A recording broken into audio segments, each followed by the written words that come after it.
कहानी की शुरुआत दिल्ली विश्वविद्यालय में होती है।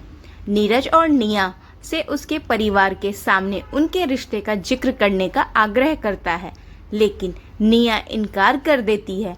वह बताती है कि उसके परिवार में लव मैरिज को पाप माना जाता है और उसकी बड़ी बहन के साथ हुई घटना जहां उसके पिता ने उसकी प्रेमी के हाथ पैर तुड़वा दिए थे ने उसे डरा दिया था। नीरज और देकर कहा जाता है कि वह उसे भोपाल ले जाना चाहता है, जहां उसका एक दोस्त उन्हें शरण देगा।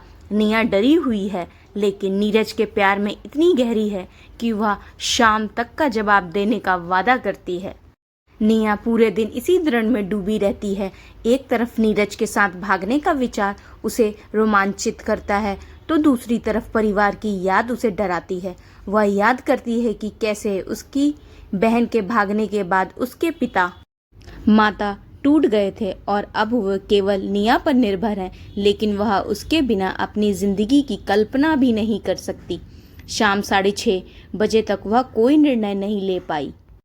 इस दौरान सुमित मध्य प्रदेश में सोनू और गिल्लू नाम के 3 गुंडे एक चाय की दुकान पर बैठे हैं।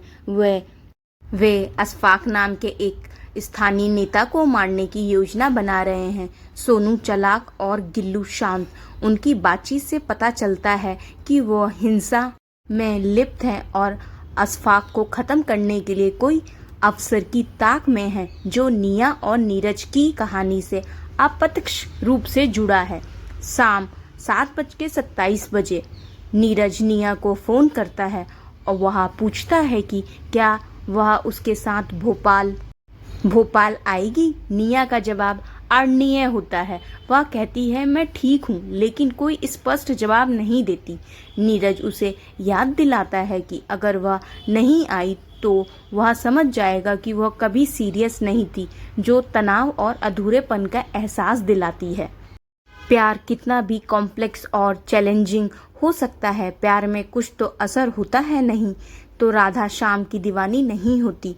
यह पंक्ति नीरज और निया की सिचुएशन पर परफेक्टली लागू होता है। ट्रेन इस कहानी में एक महत्वपूर्ण भूमिका निभाती है। यह भागने का साधन है, फ्रीडम का प्रतीक है। नीरज भोपाल के लिए ट्रेन की योजना बनाता है, जो उनके लिए एक नई शुरुआत का प्रतीक है, लेकिन निया के लिए यह एक डरावना सफर है, जो उसे उसकी बहन की याद दिलाता है।